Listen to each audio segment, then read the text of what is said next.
ಶ್ರೀ ಸದ್ಗುರು ಸಿದ್ಧಾರೂಢಾಯ ನಮಃ. ಗುರುಬ್ರಹ್ಮ ಗುರುರ್ವಿಷ್ಣು ಗುರುರ್ದೇವ ಮಹೇಶ್ವರ ಗುರು ಸಾಕ್ಷಾತ್ ಪರಬ್ರಹ್ಮ ತಸ್ಮೈ ಶ್ರೀ ಗುರುವೇ ನಮಃ.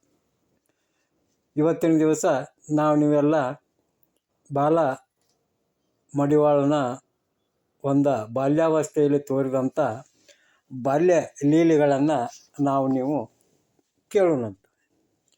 ವಿಶ್ವದ ಸಕಲ ಪ್ರಾಣಿಗಳಲ್ಲಿ ತನ್ನ ಆತ್ಮವನ್ನೇ ಕಾಣುವಂಗ ತನ್ನ ಆತ್ಮದೊಳಗ ವಿಶ್ವದ ಪ್ರಾಣಿಗಳ ಆತ್ಮವನ್ನೇ ಅನುಭವಿಸುವ ಈ ಮಹಾಮಹಿಮ ಮಡಿವಾಳ ಅಜ್ಜ ತಮ್ಮ ಬಾಲ್ಯದೊಳಗೂ ಅನೇಕ ಲೀಲೆಗಳನ್ನು ಮಾಡಿ ತೋರಿಸ್ಯಾರ. ಅದರಾಗ ಯಾವುದಪ್ಪ ಅಂತಂದ್ರೆ, ಒಂದು ದಿನ ಆ ಬಾಲ ಮಡಿವಾಳ ತೋಟದೊಳಗೆ ಹುಡುಗರು ಕೂಡ ಆಟ ಆಡುವಾಗ ಅಲ್ಲಿ ಒಂದು ದೊಡ್ಡ ನಾಗರ ಹಾವು ಕಾಳಿಂಗ ಸರ್ಪ ಬರ್ತೈತಿ. ಅದು ಹರ್ಕೊಂತ ಹರಿದು ಬರುತ್ತಿರುವುದನ್ನು ಕಂಡಂಥ ಈ ಬಾಲ ಮಡಿವಾಳ ಆ ಒಂದು ಹಾವಿನ ಬಾಲವನ್ನು ಹಿಡ್ಕೊಂಡ ಅದನ್ನು ಎಳೆದಾಡಕ್ಕೆ ಚಲುವಕ್ಕನು. ಅದನ್ನು ನೋಡಿದಂಥ ಅಲ್ಲಿ ಹುಡುಗರೆಲ್ಲ ಅಂಜಿ ಹಿಂದಕ್ಕೆ ಸರಿಯಾಕತ್ತಾರೋ. ಅವ್ರು ಹೆಂಗೆ ಅಂಜಿ ಹಿಂದಕ್ಕೆ ಸರಿತಾರೋ ಹಂಗಂಗೆ ಆ ಬಾಲ ಮಡಿವಾಳ ಆ ಹಾವಿನ ಬಾಲ ಹಿಡಿದ ಬೀಸ್ತಾ ಅವ್ರ ಮೈ ಮೇಲೆ ಏರಿ ಹೋಗಾಕತ್ತ. ಆಗ ಆ ಹೆದರಿದಂಥ ಹುಡುಗರೆಲ್ಲ ಚದುರಿ ದಿಕ್ಕಪ್ಪಾಲಾಗಿ ಓಡಾಕತ್ತಿದ್ರು. ಅವು ಓಡುತ್ತಾ ಬಂದು ಏನು ಮಾಡಿದ್ರು ಅವರು ಅಂತಂದ್ರೆ, ಮಠಕ್ಕೆ ಬಂದ ಪ್ರಭು ಸ್ವಾಮಿಗಳಲ್ಲಿ ಹೋಗಿ ಅಲ್ಲಿ ನಡೆದಂಥ ಒಂದು ಘಟನೆಯನ್ನು ಹೇಳಿದರು. ಆವಾಗ ಆ ಸ್ವಾಮಿಗಳು ಗಾಬರಿಯಾಗಿ ಲಘು ಬಗೆಯಿಂದ ಓಡ್ತಾ ಬಂದ ಆ ಒಂದು ವಿಸ್ಮಯವನ್ನು ನೋಡ್ತಾರೆ. ನಿಜವಾಗಿಯೂ ಅಲ್ಲೇ ಆ ಬಾಲ ಮಡಿವಾಳ ಆ ಒಂದು ಕಾಳಿಂಗ ಸರ್ಪದೊಡನೆ ಚೆನ್ನಾಟ ಆಡ್ತಾ ನಿಂತಿದ್ದ. ಆವಾಗ ಆ ಸ್ವಾಮಿಗಳು ಅವನ ಹಂತಕ್ಕೆ ಹೋಗಿ ಬೈದ ಬುದ್ಧಿ ಹೇಳಿ ಅವಾಗ ಮಠಕ್ಕೆ ಕರ್ಕೊಂಬರ್ತಾರೆ. ಹಿಂಗೆ ಆ ಬಾಲ ಮಡಿವಾಳ ಕೇವಲ ಮನುಷ್ಯ ಆಗಿರ್ದನ ಹೆಚ್ಚಾಗಿ ದೇವಾಂಶ ಸಂಭೂತ ಆಗಿದ್ದ, ಜನ್ಮತಃ ಸಿದ್ಧ ಪುರುಷ ಆಗಿದ್ದ ಅಂತೇಳಿ ತಿಳ್ಕೊಂಡ ಆ ಒಂದು ಸ್ವಾಮಿಗಳಿಗೆ ಮನವರಿಕೆ ಆಗಿದ್ದರೂ ಕೂಡ ಎಷ್ಟೋ ಸಲ ಲೌಕಿಕರಂತೆ ವ್ಯಾಮೋಹಕ್ಕೆ ಒಳಗಾಗಿ ಆ ಮಡಿವಾಳನ ಬಗ್ಗೆ ಎದೆಗುದಿಗೊಳ್ತಾ ಇದ್ದರು. ಹಿಂಗೆ ಮತ್ತೊಮ್ಮೆ ಏನಾಯಿತು ಅಂತಂದ್ರೆ, ಶ್ರಾವಣ ಮಾಸದೊಳಗೆ ಆ ಮಠದೊಳಗೆ ಪ್ರಭು ಸ್ವಾಮಿಗಳು ಗಣಾರಾಧನೆ ಮಾಡಿಸುವಂಥ ಟೈಮ್ದೊಳಗೆ ಅಲ್ಲೇ ಆ ಮಠದೊಳಗೆ ಲಿಂಗ ಪೂಜೆಗೆ ಕುಳಿತಂಥ ಗೋಕಾವಿಯ ಆ ಬಡ್ಯಪ್ಪನವ್ರ ಕೈಯಲ್ಲಿದ್ದಂಥ ಒಂದು ಲಿಂಗವನ್ನು ಪಟ್ನ ಬಡದ ಈ ಮಡಿವಾಳ ಓಡ್ಯಕ್ಕನ. ಇದನ್ನು ಕಂಡಂಥ ಪ್ರಭು ಸ್ವಾಮಿಗಳು ಸಿಟ್ಟಿಗೆದ್ದ ಅವನನ್ನು ಹೊಡಿಬೇಕಂತೇಳಿ ಬೆನ್ನತ್ತಾರ. ಆವಾಗ ಆ ಮಡಿವಾಳ ಓಡ್ಕೊತ ಹೋಗಿ ಸಾಕು ತಾಯಿ ನಾಗಲಾಂಬಿಕೆ ಬೆನ್ನ ಹಿಂದೆ ಹೋಗಿ ನಿಂದಿರ್ತಾನೆ. ಆವಾಗ ಆ ಒಂದು ಪ್ರಭು ಸ್ವಾಮಿಗಳ ಆಟ ಏನು ನಡೀಲಿಲ್ಲ. ಆ ಒಂದು ನಾಗಲಾಂಬಿಕೆ ಆ ಮಡಿವಾಳನನ್ನು ತನ್ನ ಹಿಂದೆ ನಿಲ್ಲಿಸ್ಕೊಂಡ ಆ ಪ್ರಭು ಸ್ವಾಮಿಗಳ ಜೊತೆ ಮಾತನಾಡ್ಕೊತ ನಿಂತಾಗ ಆ ಬಾಲ ಮಡಿವಾಳ ಓಡ್ಕೊತ ಹೋಗಿ ಹಿತ್ತಲದಾಗಿನ ಬಾವಿಯೊಳಗೆ ಬಿದ್ದು ಬಿಡ್ತಾನೆ. ಇದನ್ನು ನೋಡಿದಂಥ ಆ ನಾಗಲಾಂಬಿಕೆ ಎದೆ ಬಡ್ಕೊಂಡ ಗೊಳೋ ಅಂತೇಳಿ ಅಳಕ್ಕೆ ಶುರು ಆಕ್ಕಾಳು. ಹಂಗೆ ಆ ಒಂದು ಅಳುವಿನ ಶಬ್ದಕ್ಕೆ ಅಲ್ಲೇ ಪ್ರಭು ಸ್ವಾಮಿಗಳು ಅಲ್ಲಿ ಜನ ಕೂಡಿದಂಥವ್ರು ಎಲ್ಲರೂ ಧಾವಿಸಿ ಆ ಬಾವಿ ಕಡೆ ಬಂದ ನಿಂತ ದಿಗ್ಭ್ರಾಂತರಾಗಿ ಸ್ತಬ್ಧರಾಗಿ ನಿಂತು ಬಿಡ್ತಾರು. ಇದೆಲ್ಲ ಕ್ಷಣ ಮಾತ್ರದೊಳಗೆ ಒಬ್ಬರಿಂದ ಒಬ್ಬರು ಕಿವಿಗೆ ಮುಟ್ಟಿ ಅಲ್ಲಿ ಜನಜಾತ್ರೆನ ನೆರೆದೊಕ್ಕತಿ. ಎಲ್ಲರೂ ಆ ಒಂದು ಮುಖಗಳು ಬಾಡಿ ಹೊಕ್ಕವು. ಅಸಹಾಯಕತೆ ಪರಿಣಾಮವಾಗಿ ಅಲ್ಲಿ ಏನಾಕತಿ ಅಂದ್ರೆ, ಪ್ರಭು ಸ್ವಾಮಿಗಳು ಸಹಿತ ಇದೇನು ಅನಾಹುತ ಆಯಿತು, ಬಾಲಕ ಹುಡುಗ ಮಡಿವಾಳ ಬಾವಿ ಬಿದ್ದುಬಿಟ್ಟ ಅಂತೇಳಿ ತಿಳ್ಕೊಂಡು ಕಣ್ಣೀರಿಡಾಕತ್ತಾರು. ಹಂಗೆ ಆ ಸಾಕು ತಾಯಿ ನಾಗಲಾಂಬಿಕೆ ಸಹಿತ ಅಪಾರವಾಗಿರ್ತಕ್ಕಂಥ ದುಃಖದಿಂದ ಆ ಬಾಲ ಮಡಿವಾಳನನ್ನು ಬಿಟ್ಟಿರದ ಆ ಹೆಣ್ಮಗಳು ಕೂಡ ಆ ಬಾವಿ ಒಳಗನ ಹಾರಬೇಕು ಅಂತೇಳಿ ಪ್ರಯತ್ನ ಮಾಡ್ತಾಳೆ. ಆವಾಗ ಅಲ್ಲಿ ಕೂಡಿರ್ತಕ್ಕಂಥ ಹೆಣ್ಮಕ್ಳೆಲ್ಲ ಆ ನಾಗಲಾಂಬಿಕೆಯನ್ನು ಗಟ್ಟಿಯಾಗಿ ಹಿಡ್ಕೊಂಡು ಬಿಡ್ತಾರೆ. ಹೀಗಾಗಿ ಆ ಬಾವಿ ಹಾರಬೇಕು ಅನ್ನತಕ್ಕಂಥ ಒಂದು ಅವಳ ಹವಣಿಕೆ ಏನೂ ನಡೆಯೋದಿಲ್ಲ. ಆವಾಗ ಅಲ್ಲಿ ಕೂಡಿದಂಥ ಜನ ಎಲ್ಲ ಆ ಬಾಲ ಮಡಿವಾಳನ ಸದ್ಗುಣಗಳನ್ನು ಸಾಧುತ್ವವನ್ನು ನೆನೆದ ಮರಗಾಕತ್ತಿದ್ರು, ವಿಷಾದ ವ್ಯಕ್ತಪಡಿಸಾಕತ್ತಿದ್ರು. ಹಿಂಗೆ ಆ ಒಂದು ಬಾವಿ ದಂಡಿ ಮ್ಯಾಗ ಶೋಕದ ಒಂದು ಮಹಾ ಕೋಲಾಹಲವೇ ನಡೀತು. ಇಷ್ಟೊತ್ತಿಗಾಗಲೇ ಯಾವುದೋ ಒಂದು ಮಾಯೆಯಿಂದ, ಯಾವುದೋ ಒಂದು ಇಂದ್ರಜಾಲ ಮಹೇಂದ್ರಜಾಲ ತಂತ್ರದಿಂದ ಆ ಬಾವಿ ತಳದಿಂದ ಮ್ಯಾಲೆ ಬಂದಂಥ ಆ ಬಾಲ ಮಡಿವಾಳ ಆ ತಾಯಿಯ ತೆಕ್ಕಿಯೊಳಗೆ ಹೋಗಿ ಸೇರ್ತಾನೆ. ಸೇರಿ ಅವ್ವ ಯಾಕೆ ಅಳಕತ್ತೀವ, ಇಲ್ಲಿ ಇಷ್ಟ್ಯಾಕೆ ಜನ ಕೂಡ್ಯಾರು ಅಂತೇಳಿ ಕೇಳಕ್ಕೆ ಹತ್ತಾನ. ಆವಾಗ ಆ ಮಡಿವಾಳನನ್ನು ಹುಡುಕ್ಬೇಕಂತೇಳಿ ಬಾವಿಗೆ ಇಳಿದಂಥ ಜನ ನಾಚಿಕೊಂಡ ಮ್ಯಾಗ ಬರ್ತಾರೆ. ಅಲ್ಲಿ ಕೂಡಿದಂಥ ಜನರೆಲ್ಲರನ್ನು ನೋಡಿ, ಈ ಒಂದು ಪವಾಡವನ್ನು ನೋಡಿ ಆಶ್ಚರ್ಯ ಚಕಿತರಕ್ಕಾರ. ಹಂಗೆ ಆ ಒಂದು ಒಕ್ಕುವ ಮಾತೃವಾತ್ಸಲ್ಯದಿಂದ ಆ ನಾಗಲಾಂಬಿಕೆ ಆ ಬಾಲ ಮಡಿವಾಳನನ್ನು ಬಿಗಿಯಾಗಿ ಎದೆಗವಿಸ್ಕೊಂಡ ಲಟ ಮುದ್ದು ಕೊಟ್ಟ, ನೀನು ದೇವಲೋಕದ ಶಿಶುವದೀಪ, ನೀ ನಮಗೆ ಸಿಕ್ಕದ್ದು ನಮ್ಮೆಲ್ಲರ ಪೂರ್ವಜನ್ಮದ ಪುಣ್ಯ ಅಂತೇಳಿ ಕೊಂಡಾಡ್ತಾಳು. ಇನ್ನು ಮೂರನೇ ಪವಾಡ ಯಾವುದಪ್ಪ ಅಂತಂದ್ರೆ, ಆ ಒಂದು ಕಲ್ಮಠಕ್ಕೆ ಪ್ರಭುದೇವರ ಸ್ನೇಹಿತರಾದಂಥ ಉತ್ತರ ದೇಶದ ಓರ್ವ ಸ್ವಾಮಿಗಳು ಒಮ್ಮೆ ಆ ಒಂದು ಕಲ್ಮಠಕ್ಕೆ ಬಂದು ವಸತಿ ಮಾಡಿರ್ತಾರೋ. ಪ್ರತಿದಿನ ಪದ್ಧತಿಯಂತೆ ಅವರು ಸ್ನಾನ ಮಾಡಿ ಲಿಂಗ ಪೂಜೆ ಮಾಡ್ಕೊಳ್ಳೋ ಸಲುವಾಗಿ ಪೂಜಾ ಸಾಮಗ್ರಿಗಳನ್ನು ಸಿದ್ಧಪಡಿಸ್ಕೊಂಡ ಪೂಜಾಕ್ಕೆ ಕುಂತಿರ್ತಾರೋ. ಆ ಪೂಜಾಕ್ಕೆ ಕುಂತಂಥ ಟೈಮ್ದೊಳಗೆ ಈ ಬಾಲ ಮಡಿವಾಳ ಅಲ್ಲಿಗೆ ಬಂದ ಆ ಒಂದು ಸ್ವಾಮಿಗಳು ಮಾಡ್ಕೊಳ್ತಿರ್ತಕ್ಕಂಥ ಲಿಂಗ ಪೂಜೆಯನ್ನು ಕೆಲವು ಕ್ಷಣ ಒಂದೇ ದೃಷ್ಟಿಯಿಂದ ನೋಡುತ್ತಾ ನಿಂತ್ಕೊಂಡ ನಿತ್ತಾಣ ಅವ್ರ ಕೈಯೊಳಗೆ ಅಂಗೈಯೊಳಗಿದ್ದಂಥ ಲಿಂಗವನ್ನು ತಕ್ಕೊಂಡ ಓಡಿ ಹೋಗಿಬಿಡ್ತಾನೆ. ಅಲ್ಲೇ ಸಮೀಪದಲ್ಲಿದ್ದಂಥ ಆ ಪ್ರಭು ಸ್ವಾಮಿಗಳು ಇದನ್ನು ನೋಡಿ ಸಿಟ್ಟಾಗಿ ಈ ಮರಿದೇವರಿಗೆ ಮಡಿವಾಳನಿಗೆ ಇವಾಗ ಬೆತ್ತದ ಪೆಟ್ಟು ಹಾಕ್ಬೇಕು ಅಂತ ತಿಳ್ಕೊಂಡ ಬೆತ್ತ ಹಿಡಿದ ಅವರು ಬೆನ್ನ ಹತ್ತೆ ಬರ್ತಾರೆ. ಆಗ ಆ ಬಾಲ ಮಡಿವಾಳ ಓಡುತ್ತಾ ಹೋಗಿ ಆ ಸಾಕು ತಾಯಿ ನಾಗಲಾಂಬಿಕೆ ಬೆನ್ನಿಗೆ ಬೀಳ್ತಾನೆ. ಆವಾಗ ಆ ತಾಯಿ ಕೇಳ್ತಾಳು, ಯಾಕೆ ಮಗು ಇಷ್ಟ್ಯಾಕೆ ಅವಸರದಿಂದ ಓಡಿ ಬರಾಕತ್ತಿ ಅಂತ ಕೇಳಿದಾಗ ಆ ಮಡಿವಾಳ ಹೇಳ್ತಾನು, ಅವ್ವ ಬಾಬಾ ಅವರು ನನ್ನನ್ನು ಹೊಡ್ಯಾಕೆ ಬರಾಕತ್ತಾರೋ, ಬೆನ್ನು ಹತ್ಯಾರೋ ಅಂತ ಹೇಳಿದಾಗ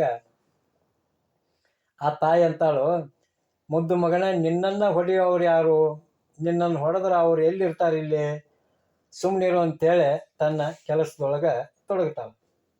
ಅಷ್ಟರೊಳಗೆ ಆ ಪ್ರಭು ಸ್ವಾಮಿಗಳು ನಾಗಲಾಂಬಿಕೆ ಬಳಿಗೆ ಬಂದ, ನೋಡ್ರಿ ನಾಗಮ್ಮನವ್ರ, ಈ ನಮ್ಮ ಮರಿದೇವರ ಮಡಿವಾಳ ಮಠಕ್ಕೆ ಬಂದ ಸ್ವಾಮಿಗಳ ಒಂದು ಲಿಂಗಾರ್ಚನೆ ಸಮಯದೊಳಗೆ ಅವ್ರ ಪೂಜಾಕ್ಕೆ ಅಡ್ಡಿಪಡಿಸಿ ಅವರ ಒಂದು ಲಿಂಗವನ್ನು ಕಿತ್ಕೊಂಡು ಓಡಿ ಬಂದಾನು ಅಂತೇಳಿ ಹೇಳ್ತಾರೆ. ಆವಾಗ ಆ ನಾಗಲಾಂಬಿಕೆ, ಮಗು ಮಡಿವಾಳ, ಅವ್ರ ಲಿಂಗ ಐತಿ, ಎಲ್ಲಿ ಐತಿ ಅದನ್ನು ಕೊಟ್ಟು ಬಿಡಪ್ಪ, ಸ್ವಾಮಿಗಳ ಲಿಂಗವನ್ನು ಅಪಹರಣ ಮಾಡಬಾರ್ದು, ಕೂಡಲೇ ಅವರ ಲಿಂಗವನ್ನು ಕೊಟ್ಟು ಬಿಡು ನೀನು ಅಂತೇಳಿ ಹೇಳಿ, ಇನ್ನೊಮ್ಮೆ ಈ ಥರ ಹುಡುಗಾಟ ಮಾಡಕ್ಕೆ ಹೋಗ್ಬೇಡ ನೀನು ಅಂತೇಳಿ ಆತನಿಗೆ ಸಿಟ್ಟಿಗೆ ಹೇಳ್ತಾಳು. ಆವಾಗ ಆ ಬಾಲ ಮಡಿವಾಳ ಅಂತಾನು, ಅವ್ವ ಅವ್ರ ಲಿಂಗ ನಾ ಯಾಕೆ ತೊಗೊಂಬರ್ಲಿವ, ಲಿಂಗ ಅಂಗ ಸಂಗ ಸಮರಸ ಆದವರ ಲಿಂಗ ಅವ್ರನ್ನ ಬಿಟ್ಟು ಅಗಲ್ತತೇನವ, ಅವ್ರ ಲಿಂಗ ಅವ್ರ ಬಳಿನೇ ಇರಬೇಕು, ಅವರಲ್ಲೇ ಇರಬೇಕು, ಹೋಗಿ ನೋಡ್ರಿ ಅಂತೇಳಿ ಅಂದಾಗ ಎಲ್ಲರೂ ಹೋಗಿ ನೋಡ್ತಾರ. ಆ ಪೂಜೆಗೆ ಕುಳಿತಂಥ ಸ್ವಾಮಿಗಳ ಲಿಂಗ ಅವ್ರ ಬಳಿಯಲ್ಲೇ ಇರ್ತೈತಿ. ಅದನ್ನು ಎಲ್ಲರೂ ನೋಡಿ ಆಶ್ಚರ್ಯಚಕಿತರಾಕಾರ. ತಮ್ಮ ಕೈಯೊಳಗಿದ್ದಂಥ ಲಿಂಗವನ್ನು ಬಡಿದು ಕಸ್ಕೊಂಡು ಹೋದ ಮಡಿವಾಳ, ಕಣ್ಣಾರೆ ಕಂಡೇನು ನಾನು ಅಂತೇಳಿ ಆ ಸ್ವಾಮಿಗಳಿಗಂತೂ ತಮ್ಮ ಬಳಿಯಲ್ಲಿಯೇ ತಮ್ಮ ಲಿಂಗ ಇರುವುದನ್ನು ಕಂಡ ಪರಮಾಶ್ಚರ್ಯ ಆಕತಿ. ಆವಾಗ ಈ ಹುಡುಗ ಸಾಮಾನ್ಯದವಲ್ಲ, ಈತ ಸಾಕ್ಷಾತ್ ಒಂದು ಪರಶಿವನ ಅವತಾರನಾದಾನು ಅಂತೇಳಿ ಆ ಉತ್ತರ ದೇಶದಿಂದ ಬಂದಂಥ ಸ್ವಾಮಿಗಳು ಆ ಬಾಲಮಡಿವಾಳನ ಪಾದಕಮಲಗಳಿಗೆ ಸಾಷ್ಟಾಂಗ ನಮಸ್ಕಾರವನ್ನು ಮಾಡ್ತಾರೆ. ಮಾಡಿ ಈ ಒಂದು ಬಾಲನ ದರ್ಶನದಿಂದ ನಾವು ಧನ್ಯರಾದೀವಿ ಅಂತಕ್ಕಂಥ ಒಂದು ಭಾವನೆ ಅವರಲ್ಲಿ ಉಂಟಾಕೈತಿ.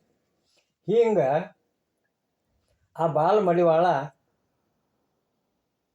ಒಂದೊಂದೇ ಲೀಲೆಗಳನ್ನು ಜನರು ನೋಡಿ ದಂಗ ಬೀಳಕತ್ತಿದ್ರು.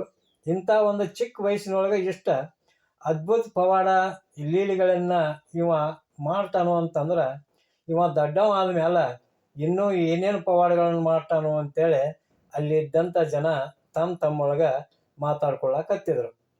ಕೆಲವೊಂದು ಜನ ಅಂತೂ ಮಕ್ಕಳಿದ್ರೆ ಇಂಥ ಮಕ್ಕಳು ಇರಬೇಕು, ಮಕ್ಕಳಾದ್ರೆ ಇಂಥ ಮಕ್ಕಳಾಗಬೇಕು ಅಂತೇಳಿ ಅಲ್ಲಿದ್ದಂಥ ಹೆಣ್ಣು ಮಕ್ಕಳೆಲ್ಲರೂ ಹಾರೈಸಿ ಹಂಬಲಿಸ್ತಾಕತ್ತಿದ್ರು.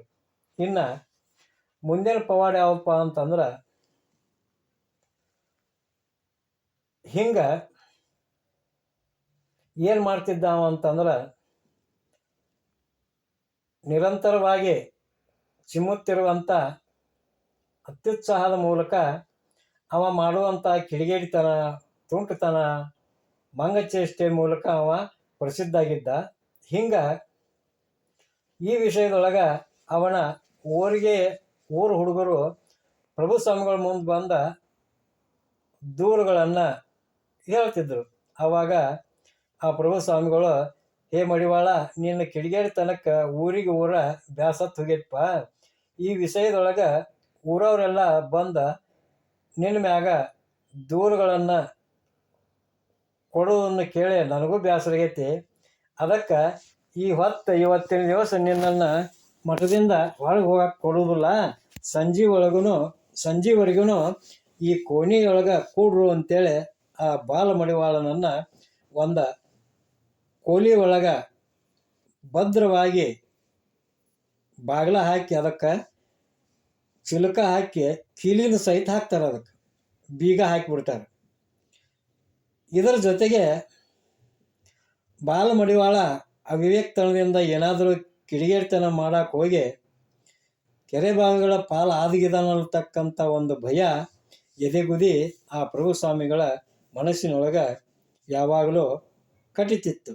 ಅದಕ್ಕೆ ಒಂದು ಕಾರಣಕ್ಕಾಗಿ ಅವರನ್ನು, ಆ ಬಾಲಮಡಿವಾಳನನ್ನು ಆ ಒಂದು ಕೋಣೆಯೊಳಗೆ ಬಂಧಿಸಿ ಇಡ್ತಾರೆ. ಹಿಂಗೆ ಆ ಬಾಲಮಡಿವಾಳನ ಒಂದು ಅಮಾನುಷ ಅದ್ಭುತ ಲೀಲೆಗಳ ಬಗ್ಗೆ ಜನತೆಯ ಬಾಯಿಂದ ಬಾಯಿಗೆ ದಿನಾನೂ ಹೊಸದಾಗಿ ಬರುವಂಥ ವಿವರಗಳನ್ನು ಕೇಳಿ ಆ ಮಲ್ಲಸರ್ಜ ದೊರೆಯಲ್ಲಿಯೂ ಕೂಡ ಕುತೂಹಲ ಉಂಟಾಕೈತಿ. ಆ ಒಂದು ಪ್ರಭು ಸ್ವಾಮಿಗಳು ಮಡಿವಾಳನನ್ನು ಕೋಣೆಯಲ್ಲಿ ಬಂಧಿಸಿಟ್ಟಂಥ ದಿನವೇ ಆ ಮಲ್ಲಸರ್ಜ ದೊರೆಗಳು ತಮ್ಮ ಆಸ್ಥಾನದಲ್ಲಿದ್ದಂಥ ಆಶ್ರಿತ ಕವಿ ರುದ್ರಾರ್ಯರನ್ನು ಕರೆದ, ಸಜ್ಜನ ಕವಿಗಳೇ, ನಮ್ಮ ಬಾಲಮಡಿವಾಳನ ಲೀಲೆ ಅಗ್ದಿ ವಿಚಿತ್ರ ಆಗಿದಾವು. ದಿನದಿನೂ ಅವನ ವಿಷಯದೊಳಗೆ, ಅವನ ಲೀಲೆಗಳ ವಿಷಯದಲ್ಲಿ ನಮ್ಮ ಊರಿನ ಜನ ಮಾತಾಡೋದನ್ನು ಕೇಳಿದ್ರೆ ಇಂಥ ಒಂದು ಪವಾಡಗಳನ್ನು ಎಸಗುವಂಥ ಶಕ್ತಿ ದೈವ ಪುರುಷರಿಗೆ ಇರ್ತೈತಿ ಅಂತೇಳಿ ತಿಳ್ಕೊಂಡ, ಅಂಥವ್ರಿಗೆ ಮಾತ್ರ ಇದು ಸಾಧ್ಯ, ಇದು ಯೋಗಿ ಸಿದ್ಧ ಪುರುಷನಿಗೆ ಮಾತ್ರ ಶಕ್ಯ ಅಂತೇಳಿ ನಮಗನಿಸ್ತೈತಿ. ಅದಕ್ಕೆ ನೀವು ರಸ ಋಷಿಗಳಿದ್ದೀರಿ, ತಮ್ಮ ಒಂದು ದಿವ್ಯ ದೃಷ್ಟಿ ಮೂಲಕ, ದರ್ಶನದ ಮೂಲಕ ಇಂಥವರ ಜೀವನದ ಅರ್ಥಾಕತಿ, ಅವರ ಮಾಡುವ ಲೀಲೆಗಳ ಒಂದು ರಹಸ್ಯ ಗೊತ್ತಾಕತಿ. ಅದಕ್ಕೆ ನೀವು ಒಮ್ಮೆ ಹೋಗಿ ಆ ಬಾಲಕನನ್ನು ಕಂಡು ಬರ್ರಿ ಅಂತೇಳಿ ಕಳಿಸ್ಕೊಡ್ತಾರೆ. ಆವಾಗ ಆ ಒಂದು ದೊರೆಯ ಸೂಚನೆಯಂತೆ ಆ ರುದ್ರ ಕವಿಗಳು ಕಲ್ಮಠಕ್ಕೆ ಬಂದ ಆ ಪ್ರಭು ಸ್ವಾಮಿಗಳಿಗೆ ನಮಸ್ಕಾರ ಮಾಡಿ ಆ ಬಾಲಮಡಿವಾಳನನ್ನು ತೋರಿಸ್ಬೇಕು ಅಂತೇಳಿ ವಿನಂತಿ ಮಾಡ್ಕೋತಾರೆ. ಆವಾಗ ಪ್ರಭು ಸ್ವಾಮಿಗಳು ರುದ್ರಾರ್ಯರನ್ನು ಕರೆದುಕೊಂಡ ಆ ಬಾಲ ಮಡಿವಾಳನನ್ನು ಬಂಧಿಸಿಟ್ಟಂಥ ಕೋಣೆಗೆ ಕರೆದುಕೊಂಡು ಹೋಗಿ ಆ ಕೋಲಿಗೆ ಹಾಕಿರ್ತಕ್ಕಂಥ ಬೀಗವನ್ನು ತೆಗೆದ ಬಾಗಿಲವನ್ನು ತೆರೆದು ನೋಡ್ತಾರ. ಅಲ್ಲಿ ಬರೀ ಬಯಲು, ಬರೀ ಶೂನ್ಯ. ಅಲ್ಲಿ ಆ ಬಾಲ ಮಡಿವಾಳ ಆ ಕೋಣೆಯೊಳಗೆ ಇರೋದನ್ನ ಇಲ್ಲ. ಬಯಲು ಆಲಯದೊಳಗೋ ಅಥವಾ ಆಲಯ ಬಯಲೊಳಗೋ ಅಂತಕ್ಕಂಥ ಒಂದು ಭ್ರಾಂತಿ ಉಂಟಾಕತಿ. ಆವಾಗ ತಮ್ಮ ಕಣ್ಣುಗಳನ್ನೇ ತಾವು ನಂಬದಂಗಾಕಾರ. ಅವರ ಒಂದು ನರನರಗಳನ್ನು ಆವರಿಸಿ ಅಮ್ಕುತ್ತಿರುವಂಥ ಅದಮ್ಯವಾಗಿರ್ತಕ್ಕಂಥ ಭೀತಿ ವಿಸ್ಮಯ ಸಮಸ್ಯೆಗಳಲ್ಲಿ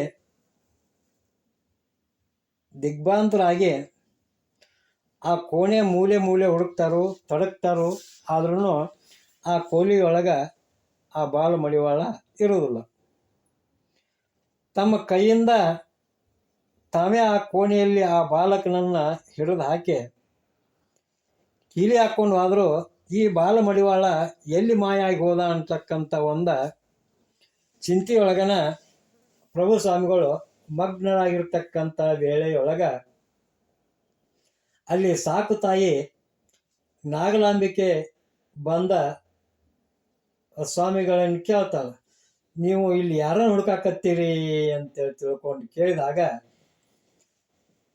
ಆ ಪ್ರಭು ಸ್ವಾಮಿಗಳು, ನಾನು ಈ ಮಡಿವಾಳನ ಕಿಡಿಗೇಡಿ ತನಕ ಬ್ಯಾಸತ್ತ ಅವನು ಈ ಕೋಣಿಯೊಳಗೆ ಕೂಡಿ ಹಾಕಿ ಕೀಲಿ ಹಾಕಿದ್ನಿ ತಾಯಿ.